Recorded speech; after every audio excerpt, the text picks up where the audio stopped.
Welcome back, everybody, to the Renaissance Humanism podcast. I'm your host, Jonathan Riley, and today's episode I will be discussing how the British built a global empire and the geopolitics of why that was possible. All nations expand and die or prosper due to the environment of their geography, which we call geopolitics, which affects how policies are made and what countries can practically accomplish.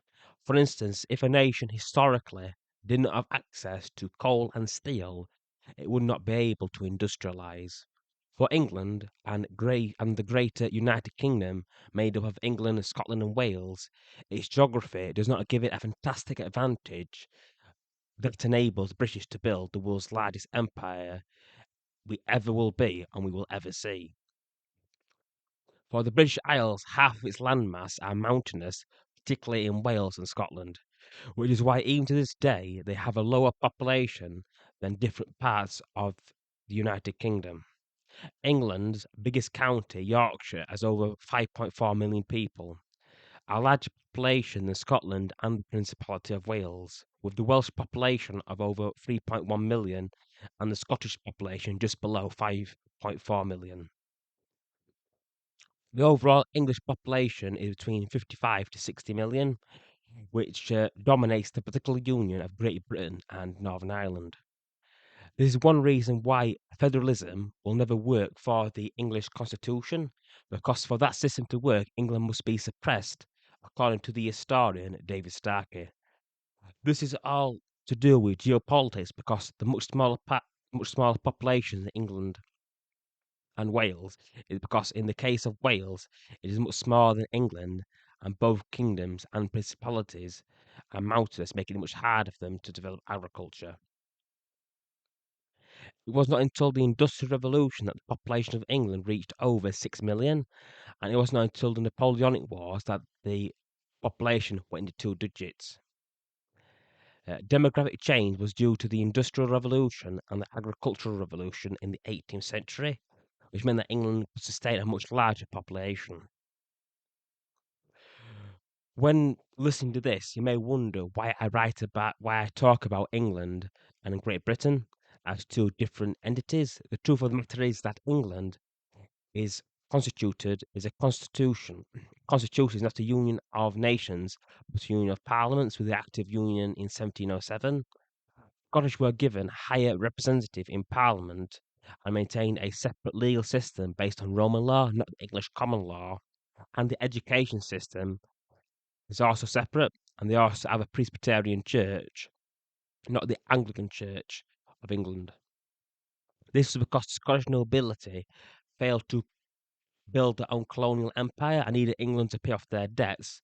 The second reason why England was in support of the Union was because in 1707 there was around 400,000 Scottish people in Scotland compared to the 6 million living in England. The final reason why England was so interested in pursuing a parliamentary union with Scots was because historically Scotland was a backdoor invasion route into England. The Scots had been invading northern England since before the Norman conquest in 1066 and historically allied with the French to force the English to fight a war on two fronts against Scotland and England. This was called the Allude Alliance or the Old Alliance. One final note: people within and without Great Britain often forget that to the rest of the world, the British people are British, but within the Union itself, peoples are Welsh, Northern Irish, Scottish, and English, with separate histories, languages, and cultures. This is a political, there is a political reckoning that needs to happen for the regions of Great Britain to understand their place within Great Britain, its constitution, and where they stand culturally. The people of Scotland have a choice regarding how much they wish to be English or Scottish, which is a significant factor in the Scottish National Party's fight for independence and the fight for independence of Scots. Because they have a choice whether to be predominantly English or Celtic, or whether they want to go their own way. They've got to decide what kind of culture they want. Because there is a difference between Scottish and English, but because Scotland dominates the Union in terms of population, in terms of culture, there is a argument to be case whether to Scotland to stay Scottish or whether they want to be more English and more international. And that's the big case for the Scottish National Party, because it's called the Scottish National Party. So it's supposed to fight for the independence of the Scottish peoples. If they view themselves like Justin Trudeau in Canada, a post-nation nation, that means they can't be Scottish. They're just peoples living together in a landmass, and they have no common culture, nothing to tether themselves to that nation. That's the big debate, I believe, of this century, particularly in the Western world and in the Anglo-Saxon sphere. Do they want to be American? Do they want to be Scottish? Do they want to be English? Do they want to be Canadian? Do they want to be Australian? And what do these things actually mean? Just because in recent generations, people have not been discussing their identity due to the influx of immigration, attempts to integration, and also the belief that other places of the world are just the same as England or the same as America, which is completely nonsense. But for this podcast, I'm not gonna go deep into the immigration topic. Just merely put my point across that culture does play a massive factor on why and how we live and what kind of nation we want to be in, what kind of people we want to be, and that's just something for food for thought as well. Of course, the French, they are French. They have their own constitution. They have their own way of living. They have their own unique history. Same with Germany. Same with Italy, and they understand that as well. They understand who they are, and I believe in the Anglo-Saxon sphere in England and America, they're losing what it means to be American, losing what it means to be English, and as a culture, I would say predominantly. Now, according to the geopolitical analyst Peter Zine, the Scottish and the peoples within the United Kingdom have a cultural choice to make where they stand within Great Britain. That's some of geopolitical analysis as well. He makes the argument as well in his podcast and not predominantly his books, but he does talk about it on his own personal podcast. Okay. Within the island of Great Britain, you are never more than 70 miles away from the coast. This has historically meant that England had access to capable seamen that could be used for international trade and the defence of England. Historically, from the Norman conquest in 1066 until the reign of England's first Tudor king, Henry VII, from 1485 to 1509, the English navy only existed as a means of transportation between the King of England and their more richer continental holdings in France, because historically England, or more accurately the Plantagenets, had control of Normandy, had control of Anjou and Maine, had control of Aquitaine, and claims of Toulouse, even at a time controlled Brittany as well. That's in northern France. What this meant geopolitically was that the English kings, until the reign of the Tudor dynasty, from 1485 to the last Tudor monarch, Elizabeth I, who died in 1603, were not interested in developing their navies for this period, uh, because defend the English coast, we're not interested in developing navies to defend the English coast, which enabled during the Hundred Years' War from 1337 to 1453 for French armies to attack and invade English coastal cities and towns at least 50 times. The Hundred Years' War and England's defeat in the conflict in 1453 meant that the kings of England and the English became untethered to European continent. It took until the reign of King Charles II of England and the brief English Commonwealth in the 17th century for England to focus on its naval power. British politics focused on the high seas provided a quantitative and qualitative advantage for British power. For instance, Louis XIV's French army of 400,000 strong in the late 17th century could not invade England due to security provided by the English Navy that was not even 80,000 strong. Furthermore, English sailors could fire 3 shots per Spanish or French gunners on ships, which doubled the English firepower, and again, it increased its advantage at sea.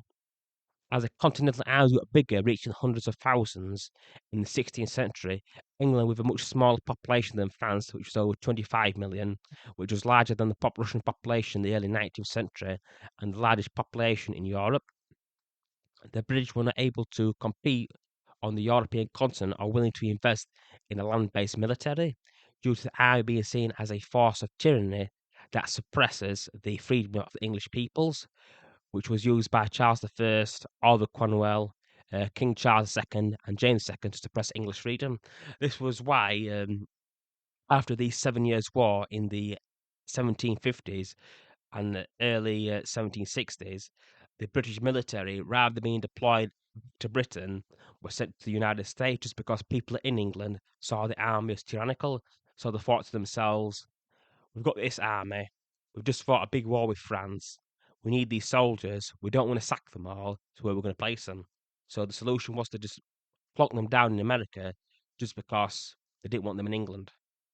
And that's what one of the reasons which helped to contribute to the American Civil War or the American War of Independence from 1775 to 1783, because the Americans, like the English counterparts, because they're from the same culture group, same political philosophy, saw the military as suppressing people's liberties and freedom. So it was kind of very much if you understand the historical context, understand the English history, and understand where the Americans were coming from with their same history also being English history, due to coming from the same culture group and the same political background, it's pretty obvious that what they did was a colossal mess. It led to one of the biggest, I would say, pardon my French, fuck ups in history. Okay, back to the main topic. What's meant for the British was that rather than pursuing continental holdings, the English opted for colonialism, control of the world sea, and trade routes to enrich themselves. The wealth extracted from England's colonial empire could fund the enlargement of the British Navy and keep the French contained in Europe and Africa. And this containment worked throughout the 18th and 19th centuries. The English in the 18th century successfully removed French influence from North America and the Indian subcontinent and from the Far East. This was possible because England was primarily a maritime power, in contrast to France, that was contained to Europe and had to fight the European powers such as the Austrian Holy Roman Emperors and the Prussian kings of Prussia. Throughout the 18th century, France spent 45 years at war, and to maintain an army of over 400,000 strong during peacetime, at least 150,000 strong during peacetime. France's priority on maintaining its armies at the expense of its naval development and industry. The home of the Industrial Revolution also began in Great Britain in 1769 with the implementation of the first steam engine. Britain would create the wealth through the technology of steam and the development of manufacturing. Historically, economics was the process of household management, according to the philosopher Aristotle, or the administration of limited finite resources. What the Industrial Revolution could do was to create wealth. For the first time in history, living standards starting to improve, people access to more wealth, more cash, and that meant they could develop more. Because in a sense, it's almost like a computer game where England, the British, had access to the money sheet because they could actually create wealth for the first time, rather than just digging stuff out of the ground and selling that. So it's developed a more sophisticated economy. Um, the British Empire, the British Empire was able to do this and reached the height of its power in the 18th and 19th centuries due to the process of the Industrial Revolution. That was possible. It's why the English could afford to fund European powers to fight against Napoleon and to fight against Louis XIV and Louis XV of France throughout the 18th century and early 19th century. In contrast, we look at another empire, the Spanish Empire. It built its empire in the 16th and early 18th century with gold and silver from South America. The Spanish bought goods and services needed by giving precious metals in exchange, which destroyed the European gold and silver markets and led to high inflation. And that's how the Spanish destroyed their economy. Because basically, what they was doing, they were going to South America, taking the gold from the Aztecs, using slaves, just digging up all these precious metals, then basically whatever they needed in Europe, they would fund that money into expanding their holdings, either in Germany, in the Spanish Netherlands, fighting France, and funding their Austrian cousins as well in Austria, in order to maintain their empire and maintain the Habsburg dominance in Europe. And for over a century, the Habsburgs were the most dominant power in Europe, from the ascension of Charles V in the early 16th century until the death of Charles III in the early 18th. Yeah. So over nearly 200 years, they were pretty much the most dominant power in Europe and destroyed the balance of power. But in the middle of the 17th century, that collapsed because it ruined their economy with high inflation. Okay. In contrast, the British Empire began to rise to power in the 18th century, in the middle of their industrial revolution, where it began in England itself. It meant that its economy was based upon liberalism, free market, and the creation of wealth, which was the first time happened in human history where people could actually become more prosperous. Since the Industrial Revolution, life expectancy, technological advancement, and the ability to generate wealth through specialization enabled the British Empire to be the first nation to industrialize, which was a massive quantitative and quality advantage. Economically, in some cases literally, the British were bringing a guns to a knife fight. So, just to sum up now, the reasons why the British could actually build a massive global empire: one, they were the first nation to industrialize. They were the first nation to actually generate wealth and create wealth. Because rather than people working in the fields, the economy transitioned from a agricultural economy to an industrial economy. And now, at the moment, in case you're wondering, we're in a post-industrial economy based on consumption. That's what the empire. That's what the British did. They were the first nation to industrialize. They had the geographical advantage of being an island, rather than having to focus on building a large continental army in order to protect its territory. All they had to do is build a massive navy, which was a qualitative and quantitative expansion on British power, which enabled it to fight nations the size of Russia, the size of France, and keep them contained. Because again, the only way to invade England is by the sea, and that stopped uh, Philip II of Spain. It stopped Louis XIV of France. It stopped Louis XV. It stopped Louis XVI. It stopped Francis I of France in the 1545 invasion of England, or attempted invasion at sea. And it also stopped Adolf Hitler in 1940, 1941 from invading England as well, due to the power of the English Navy and also its geographical advantages being a natural defence as well. I hope you like this episode. Please let me know what you think. If you wish to leave a comment, I will comment in the comment section in YouTube, comment on the Spotify section, or comment. The best place to actually reach me as well is either on my Medium, which is all you have to do is download the app. The app's free. The content on there, it's free because I'm not currently monetizing that platform yet. Or you can comment me on Substack as well if you want to ask any questions or you're curious. Thanks for listening and peace out.